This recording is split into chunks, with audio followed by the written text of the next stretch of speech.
Ciao, what's up everybody? How we doing today?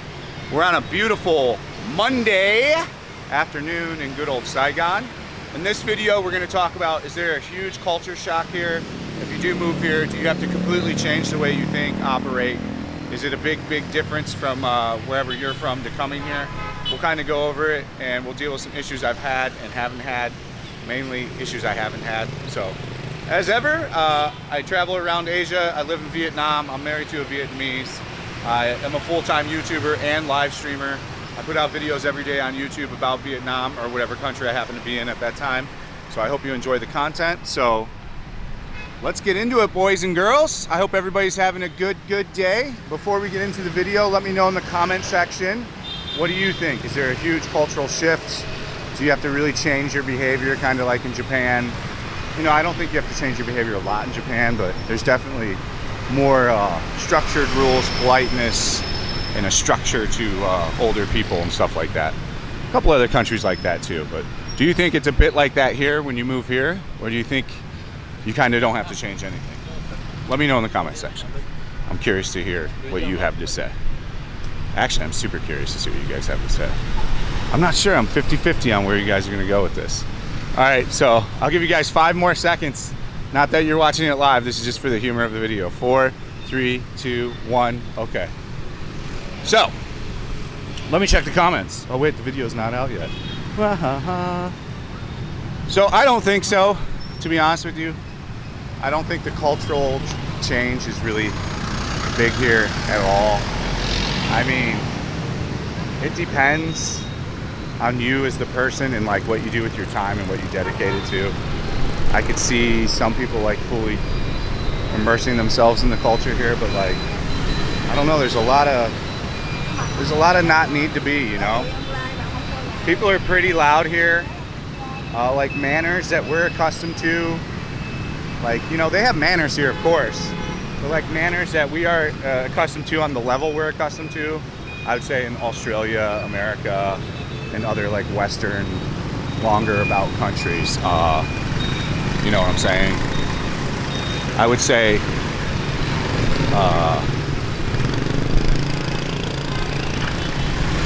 it's just not as ruly here, like, you know, and there's no like Karens, there's no social justice warriors. I mean, there is, it's just in a very small amount. You know, they take slander pretty serious here, so like, if somebody did like actively go online with their actual name and slandered someone and was incorrect about the slandering, you could like, you know, you could go after somebody here pretty easily. Those are some pretty, I guess, differences, but for the most part, you know, it's super chill here, guys. Like, everybody pees outside, all the dudes pee wherever they need to. People spit on the ground. I mean, it's rules, I don't know, not many. Changing, I don't know what you would need to change. Maybe learn less rules. I think that's a big problem you see with expats that live here that get a motorbike and get in accidents a lot because they change their behavior. They drive crazier. You know, they think that they've been, you have to understand, like, this girl's been on a scooter since she's been like 13. Most of this generation, like this girl's age, in low 20s, mid 20s, they had an electronic scooter when she was like 10 to whatever, 14, and then at 14 she got a real scooter. So they've been driving like this crazy aggressive traffic since they've been, you know, kids. Like, you're not going to compete with that. There's going to be like 1% of people that moved here that had any kind of traffic like this where they're from. And if you're from Western society, you've never had traffic like this. You've had maybe cars like this, but you ain't seen motorbikes like this. I promise. Unless you're from India or Asia, I don't know of anywhere else that has motorbikes like this. I don't know a lot about Africa, admittedly, so maybe there. I don't know a great deal of South America either, so possibly there. These are things I don't have a lot of. I don't have a lot of knowledge of Europe either. I'm really an Asia-focused guy, to be honest with you. So yeah, your adjustment period, it's not going to be insane. Okay, let's get some traffic footage. Maybe get a cute girl or guy. I know like that. Trust me, I know there's plenty of wonderful gay women and men that watch my channel, so If we get a hot guy, I'll put him in the thumbnail every once in a while. Let's see here. We got nothing. I wanted to get a good thumbnail.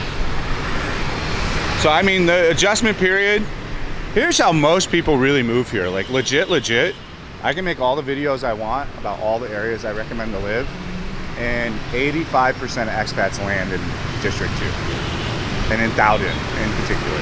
It's crazy. So like, if you move here to Dowden and then you hang out in Dowden, because that's what you do when you're in Dowden, that's the whole inherent problem with District 2, is it's a pain in the complete ass to leave and then go back to.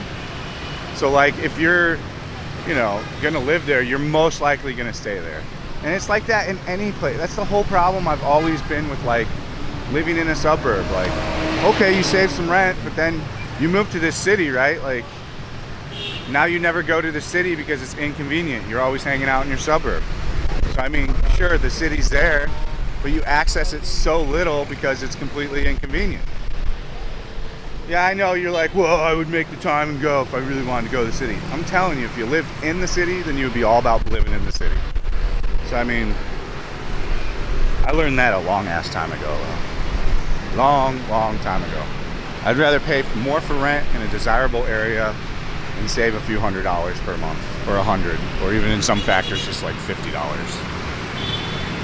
So no, unless you move, well, if you move to a spot like I was just saying, like Dowden, you have to change nothing.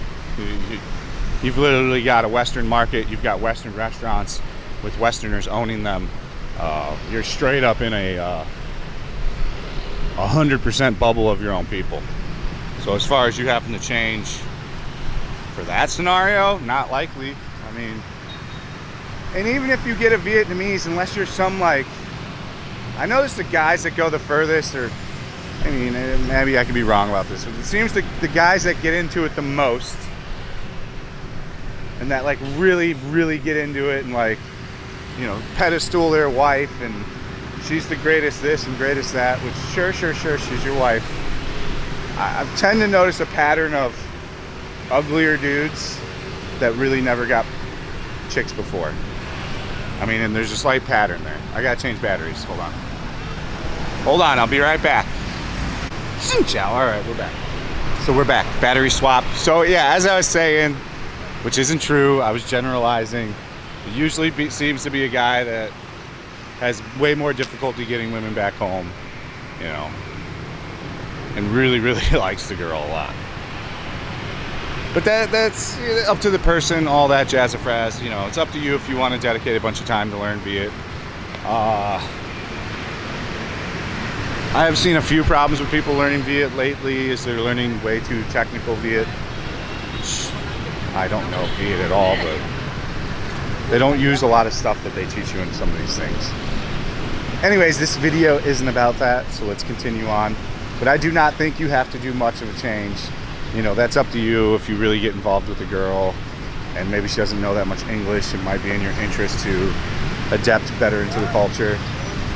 Another thing is you're not going to eat Vietnamese food all the time. I think it's one of the funniest things that like all trolls say about anybody that is an expat that lives abroad that doesn't eat whatever that country's food is all the time. It's a really weird, like a really weird way to look at stuff, in my opinion, to be honest with you. We got thumbnails all over today. Just wait a second.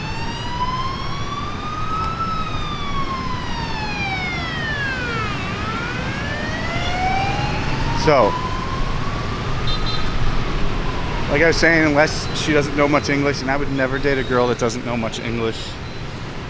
Y'all be crazy doing that shit. I don't know why guys do that. And, you know, don't think with your small head. But yeah, there's no culture shock here. There's no things that you need to do. There's no weird rules. You know, I'd say it's one of the most laid back things I found so interesting were all the weird laws in Thailand, like no alcohol until 6 p.m. and only sold till midnight, but you can go to a bar and drink from midnight to 2:30, and then some bars are open from 2:30. Like, we do that stupid shit in America, but like, you see how dumb it is and how it doesn't work in America. So I was surprised to see it somewhere else. And then like the no vape thing was It was pretty entertaining when you could buy a vape in every corner of everywhere. You know, but I think as far as like moving somewhere, like I think if you move to Japan, you got to become a little bit more respectful. If you're kind of a loudmouth person, you've got to dial it back a little bit down more. You know, there's more of that there. You're more quiet. You're not loud in public, you know, areas like this. I think, in my opinion, you guys will be totally fine if you come here. Super great place to move. I'm going to really talk about on my Patreon video today, so if you're interested in seeing what I'm doing over on Patreon or supporting me in additional ways, I kind of go a bit uncuffed and say more than I would on YouTube, and you get more of my actual opinion on things because there's no censor, there's no one to tell me what I can film and can't film. So I'll be talking more about what I really think it looks like to retire here and if it really is a good idea. So if you want to go on over to Patreon, support me for as little as $5 a month. You can sign up for a year at a time, which is the best value. You know, if you want to be a bottom tier supporter, it's like 50 to $100 for a year for a tier 2 supporter. So, and then if you want to go on a tour, then you can sign up for a tour with me after you become a Patreon member. We go on the tour of whatever you want, nightlife, food, and then you pay me.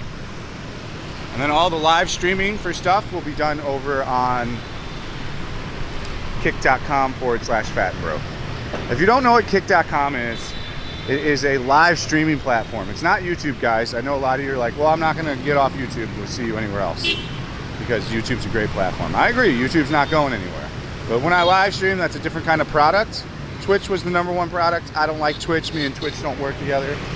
Now that there's a great alternative to Twitch, which is Kick, and they pay me 95% of my earnings there instead of taking 50-50 or 30%.